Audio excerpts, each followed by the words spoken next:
a vu Déthié Fall, D'accord. on a vu Malick Gakou, Et on les a autres. vu les autres. ñu ngi commencé di dérouler ñu ngi seet Mamadou Lamine Diallo. ñu ngi jëm am na entité bu nekk ville de Dakar ak ñoom ñëpp am nañ fa ay élus seen premier test majeur foofu lay doon après ci deuxième gouvernement bii di ñëwaat.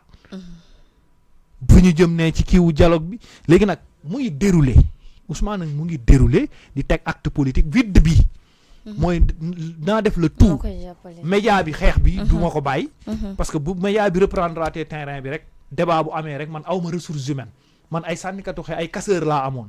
man ay influenceur laa amoon moo tax boo waxee ñu ne la soom bi parce que ñoom bëgguñu sa statut feeñ amuñu xam-xam amuñu statut amuñu am parcours boo waxee ñu ne non kër dof yi ñoom loolooy seen habitude bu Karim waxee ñu ne Karim mii nangam parce que foofu lañ bëgg a yóbbu débat pour banaliser gars yi kii pour que nit ñi bañ a indi xam-xam yi yóbbu yenn journal chroniqueur seen i cours ñu dem ci plat indi Cheikh Bara publicité ko indi kenn loolu lañ jëm parce que bu débat bi ñëwee rek différence day am te différence de vrai Pastef bi day ñëw te Pastef sans l'ancien Yewwi l'ancien ressources humaines de Yewwi Pastef n'existe pas parce que Pastef c'était les Mollah c'était les Akhenaton c'était ces gens-là qui étaient dans les réseaux c'était les influenceurs c'était les tapis dans l'ombre les masques les journalistes c'était ça léegi nag loolu mu nga xam ne amu ko ci diggante bi débat du am moo tax ñu jël ñu ñoom en otage bu Ousmane Pat dóoree ba pare bu Bassirou dóoree ba pare jox Ousmane mu jël le 10 su Ousmane pare ñu ñëwaat ibil ñu pseudo dialogue semblant pacte social après tourné waat continuer dem ci seen remaniement indiwaat seen projet de révision ak seen société civile bopp léegi c'est-à-dire moo ñu bëgg ñu téye léegi nag téye boobu ñu ñuy téye ci diggante bi aussi s'il y a pas d'autres organisations yuy réfléchir de l'autre côté pour mettre en place seen affaire xaw ma seen cuisine interne xaw ma seen stratégie mais am na ñaar ñii ñu jàkkaarloog Pastef te ñooy vrai opposant am mooy le temps ak le peuple. D'accord. C'est là que je voulais maa ngi lay suivre avec beaucoup d'intérêt. Commissaire. Mais au début comme à la fin nii rek la mën demee xam nga yaa ngi wax ce contingent qui voulait à l'élection présidentielle am un débat d'idées. C'est encore des attardés yi nga xam ni suivre ñu processus bi nga xam ni moom la Pastef jaar ba avant ñu àgg élection yi ñu mel ni man j'étais persuadé que ni mënut a ñàkk Pastef jot ci nguur gi n'importe comment avant la loi d'amnistie li ñu doon def yëpp c'était de la figuration pour bokk ci débat bi mais les carottes étaient cuites depuis très longtemps parce que dafa fekk ni li Pastef doon togg ci stylam àggoon na ba pare il avait réussi à capturer l'essentiel de ce qui déterminait la position du peuple à côté de lui donc débat d'idées mënul am foofu mais il reste constant que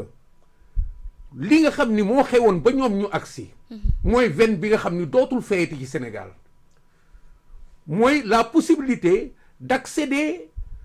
en dehors de ce jeu-là bi nga xam ni ku nekk ci ñoom foog na ni mën na nga xam na que en dehors de ce jeu-là à canaliser le comportement du peuple sénégalais dans un jeu politicien sans tenir compte de ce qui l'intéresse ou ce qui ne l'intéresse pas loolu dafa jeex Sénégal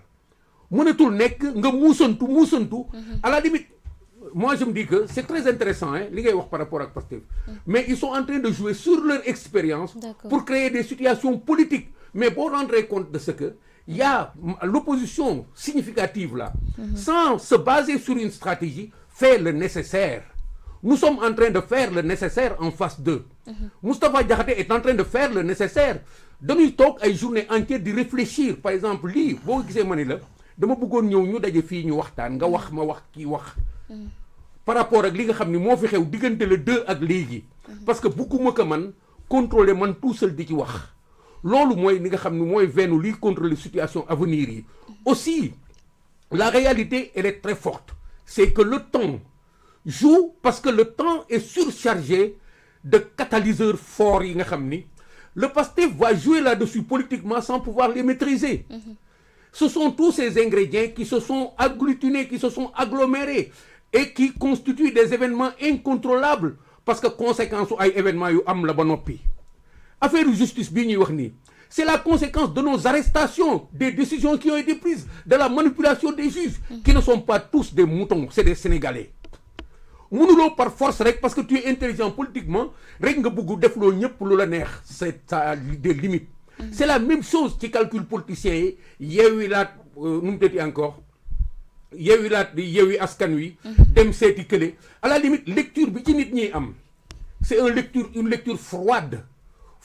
de effectivement kii kat mu ngi jëli Malick Gakou pour lonk ci gannaawam mu ngi dem jëli pour lonk ci gannaawam il est en train de recréer un environnement avec des conseils defal nii defal naa mais li nga xam ne mooy substance affaire bi mooy c'est l'avenir de ce pays-là. C'est le sentiment de ces Sénégalais. C'est effectivement cette action continue des uns et des autres qui n'ont pas besoin de chapelle pour se prononcer. C'est ce Sénégalais ordinaire qui doit être content ou mécontent et à qui on a appris à réagir. On a appris aux Sénégalais à dire je veux, je ne veux pas. Parce qu'il a décidé de vouloir Sonko et le Pastef. Mais aujourd'hui, ce qui est en train de se passer, c'est que ce vouloir de Sonko et de Pastef est en train de s'évanouir parce que li taxoon ñu bëgg ko nekkul ci ñoom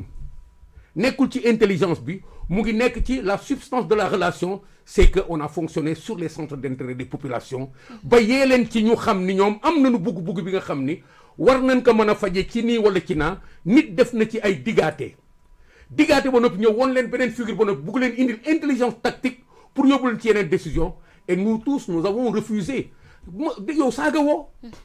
keneen saagawul man saagawuma defuma dara nous avons respecté simplement les principes qui guident notre comportement c'est de nous mettre à dire ce que nous devons dire à agir à chaque fois qu'il le faut et les Sénégalais ne sont en train d'écouter que cela c'est pourquoi je félicite tous ceux-là qui sont installés là-bas c'est pas l'APR est significative dans ce jeu-là mais elle n'est l'essentiel que parce qu'il y a des gens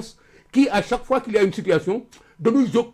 indi réalité débat bi indi patriotisme bu wóor indi tamit des idées fortes yi nga xam ni qui pousse Pastef à devoir faire dans la diversion. Or la diversion ne paye plus. C'est pourquoi je suis persuadé aujourd'hui que ce qui se joue dans le temps, ce qui se joue avec le peuple. Plus jamais on ne trouvera devant nous des gens qui vont être maîtres en jonglerie pour arriver à amener le Sénégal n'importe comment. Maintenant, avec des réserves. C'est mon intelligence qui parle comme ça, mais je mets des réserves. Mais il faut que nous pour pouvoir conduire cette opposition que tu trouves dans le nouveau front, qui amène un ingrédient nouveau, mais li nga ci wax yëpp loolu mooy raison wu exister. Apporter des comportements nouveaux. Ça veut dire accepter que FDR, c'est une réalité normale, parce que ñi fi nekk ci biir FDR kenn mënu leen ci dindi. Tu peux pas dire pourquoi tu dis que Oumar Sarr dañ ko war a génne ci politique bi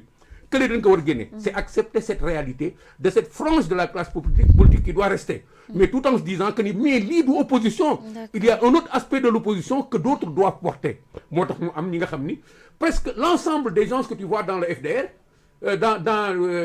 NFA ils ont des pieds dans le FDR. Mais de nous penser que ni il faut apporter autre chose. C'est cette autre chose là qu'ils ont apporté et je souhaite que cela grandisse ba ñu mën a opposer ñi les véritables forces yi nga xam ne moom la ñu indi woon ou l'équivalent de cela parce que le Sénégal en a besoin. D'accord il fallait faire ça. Non mais c'est bien ñu àddu ci beneen